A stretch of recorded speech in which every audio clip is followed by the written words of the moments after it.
All hail the indestructible Supreme Leader, Comrade Keir.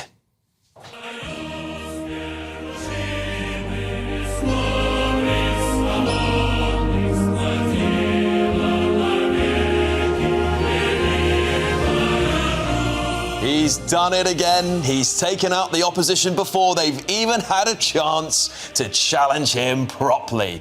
First it was Angela Rayner who had a mysterious and unfortunate fall from grace. Now Burnham's been blocked and eliminated as a contender for the keys to number 10. We can only hope Ed Miliband becomes popular enough to challenge him shortly, as I'm not sure our comrades across Britain will survive another winter. And when they write the history of the Labour Party, they will inevitably make the comparisons to the communist history of the world, such as the time when Stalin removed rising communist star Kirov before he could ever challenge him for leadership. But this shallow victory is more of a delaying of the inevitable, as the death of Stalin has already taken place, with runners and riders laying out their plots to topple their grand leader from within. Shabana Mahmood, chair of the National Executive Committee, the team who voted 8-1 to block Burnham, full of Starmer's allies, of course. Mahmood is seen as the modern-day Berrier, effectively doing the bidding of a supreme leader while maintaining plausible deniability about being involved in all of it. She abstained from the vote, didn't she? Lucy Powell, the deputy leader of the Labour Party that Keir Starmer once removed, is back. She was the only member to vote in favour of Burnham, and I suspect she's on her way to the Gulag as we speak. Reports suggest that Angela Rayner actually escaped the Gulag and is plotting her return and undermining the leader from one of her very proletariat residences, I'm sure. Of course, the NEC, the National Executive Committee for Labour, claim this decision is simply enforcing the rules. They don't want to fight a mayoral election and a by-election at the same time. Well, that's very honest of them. They don't really want to have elections at all, do they? 4.5 million comrades just found out they will have less democracy than the Soviet Union had, who had at least one-party lists to vote from. Oh, hang on, Keir. What was Comrade Keir saying not that long ago? Is that the selections of Labour candidates should be more democratic and we should end the NEC impositions of candidates. Well, of course, this must have been pre-revolutionary, Keir. Either way, the party is now in open war with Wes Streeting, a modern rebel akin to Nikolai Bukharin, who has reportedly got the support of over 200 Labour MPs ready to rebel against their great leader. And, we've got some breaking news from the Gulag. Andy Burnham says the fact that the media was informed of the NEC decision before I was tells you everything you need to know about the way the Labour Party is being run these days. You would think that over 30 years of service would count for something, but sadly not. And I say this on that note, Andy, cue the music.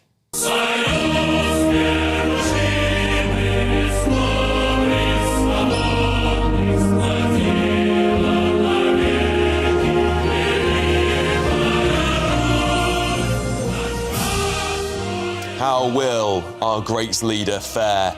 There's nothing more important than keeping your money and your identity safe online. And with so many VPN options available, choosing the right one can be pretty daunting.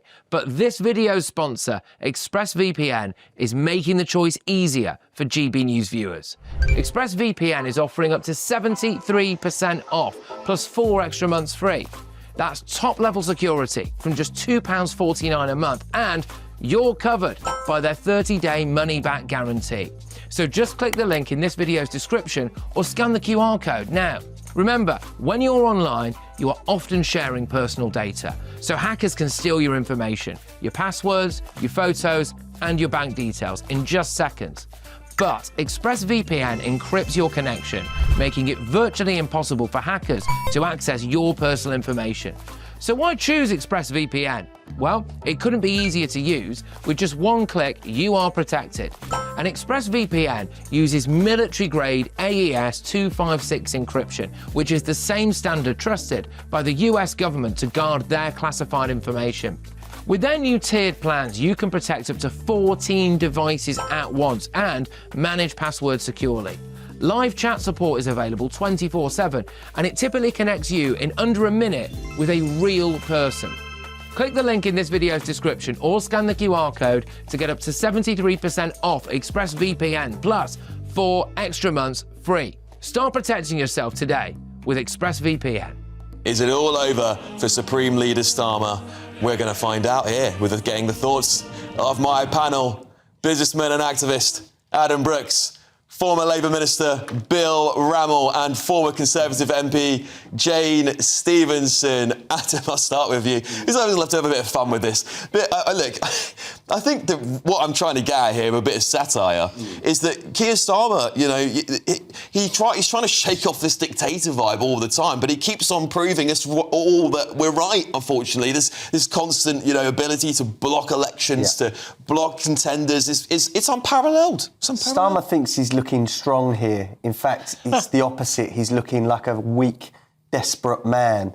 And also, many people within Labour I've spoke to today are basically saying he's prepared to lose a seat to stay in power. That's not, you know, protecting the Labour Party. That's not protecting those constituents or Labour members and voters. He's putting himself above everyone. I think it's desperation.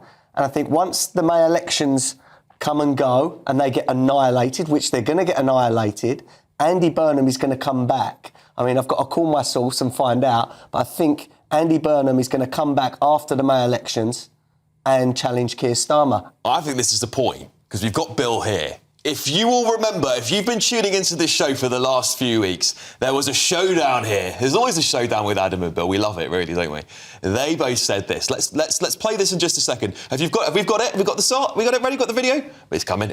Watch this. Watch this. I have some inside information here from 2 Labour sources. This is an exclusive. That within the next 8 weeks, a Labour MP will be stepping down to make way for a by-election for Andy Burnham. So you heard it here first. A Labour MP is going to step down and Andy Burnham will be running a by-election alongside the May elections. Interesting. And for me, that's why he's going to be the next Prime Minister, probably June or July. OK. Right, there's a bit of a crystal ball. There, Adam. What did you think of that? What? What's your next? Sorry, what did you? Because we got the rest of it from Bill. I want to see what Bill had to say. Let's get the rest of what Bill had to say too. Because Bill, you said afterwards. What did you say? Can you remind us? I said that the NEC would not allow Andy Burnham to stand. Let's play it. Let's play it. Let me recover my credibility by now disagreeing with Adam.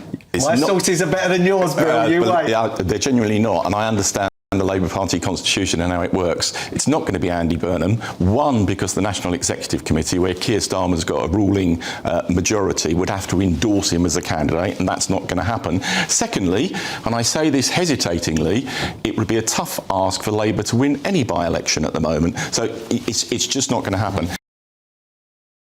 Well, both of them can declare victory in some way, can't they? Adam called it, and I massive plaudits to you. Your sources are very good. Where'd you get your sources, Adam? I'm one of these sources. But you were right, Bill, in saying that the NEC were going to block it. It's the crystal ball. Listen, you can watch this show. We'll tell you what's going to happen over the next 18 months, shall we?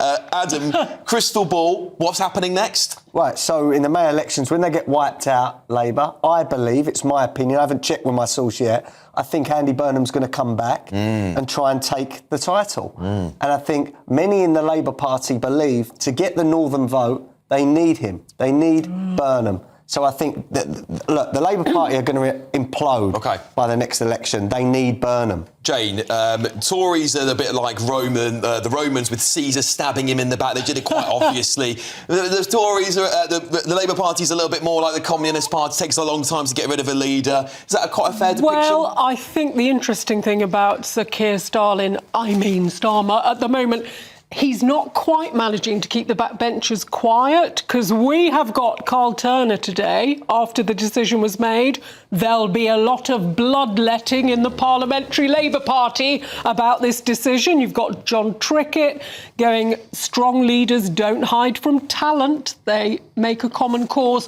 So backbenchers, I've noticed it, they are more bold in speaking out against Keir Starmer, and it's becoming very, very regular. So I don't think they're hiding from the Gulag police as well as they might want to. Well, I have to give it to Kelly Maidlock. She's also done quite a good job of getting rid of leadership contenders, hasn't she, recently? If we're being fair. But, Bill, this isn't good for Labour. Andy Burnham is out on the attack on Twitter tonight, X, should I say. This is going to cause a bit of a civil war, and we know Wes Streeting and other Labour figures have been plotting, don't we? We've got to be honest about it. How bad is it? Is it fatal for Starmer? No, it's not. It's not in my view. And I would say to party colleagues, beware parties that constantly change their Prime Minister. We saw what that did to the Tory party under the last government. The decision by the NEC, which I did predict on this show, I think is the right one.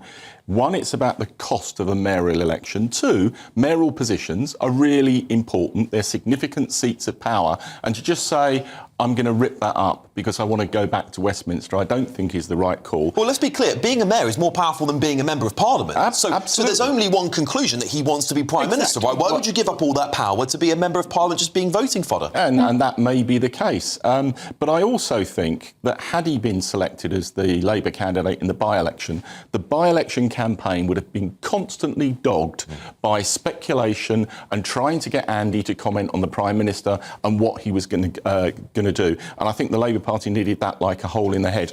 I've worked with Andy in government. Personally, I like him. He's personable. I don't think he's leadership or prime ministerial material. You know, and Keir Starmer is? Yeah. He's not. You look at his achievements on the international stage, I think he is. But look, Andy's gone from being, when I worked with him, for want of a better phrase, an Uber Blairite, and he's now the so-called leftist champion of the North. It's not consistent, and I think in a sense he's a lightweight. And remember, in the run-up to the Labour Party conference, Andy was making it very, very clear he was going to try and run for the leadership, and party members reacted very badly at that. All right, well, listen, there's another psychodrama being played out. A war of words has broken out between Reform and the Tories after Dame Priti Patel's comments on Camilla Tominey this morning. Take a look at this. Let's be very clear about this. And I'm a former employment minister that legislated to reduce the welfare budget and get people back into work, which is what we believe in. So they're not Conservatives, and they're making it up as they go along. They're National Socialists in terms of their conduct. But even if a lonely left coalition was going to come in, you'd have to do something to stop that. They are not Conservatives. I hope you all know who the National Socialists are. They were in power in the 1940s in Nazi Germany. Just to throw that out there. This kind of rhetoric is super unhelpful, Jane, in my opinion. I don't think it really is befitting of shadow ministers to be calling people inadvertently, calling parties Nazi-like. I think it's silly, isn't it? It devalues, it's gutter politics. I think there's a better way of putting it. And the point that she was making about reform, we still don't know reform's detailed policy, but I think they spoke about nationalising steel. There are arguments that can't be a free market decision, and the benefits increases to the child benefit cap. But that is for British working families. So I, as someone like Jacob Rees-Mogg, who spoke about the right working together, bringing the right together, it's looking less and less likely. It is. But I hate this. I hate this sort of war of words because I agree with people in both of those parties. Fair enough. Adam? It's desperation. I don't know one person in my area or in my friendship group or online, really, that are going to vote Conservative. They're done as a political party, in my view. People just want change. And even if Reform mess up 1 week, you're not seeing big moves in the polls because people are just like, OK, they're not perfect, but I want change. The uni party has to go. Let's go with these. It's the first step of change. And that's what many people are saying to me. Even if they don't like Nigel Farage, they're saying, I'm going to hold my nose and vote Reform. OK, all right. Bill? Well, they're not, Adam. I know you're salivating about Reform. Well, the polls say differently. No, the polls say 24% Reform, 19% Tory. And what about the one that just had Labour on 14%, Bill? What about that poll? What about that poll? The most reputable pollster is YouGov. Look at its consistent polls. Reform are tanking, and the right-wing vote is split. And do you know what? When I hear comments like this, I'm taken back to the 1980s when the SDP was created and the Labour Party and the SDP were like that. And I remember Neil Kinnock, who happens to be my political hero, but he said of David Owen, he's fat on arrogance and drunk on ambition, and it was fratricidal warfare.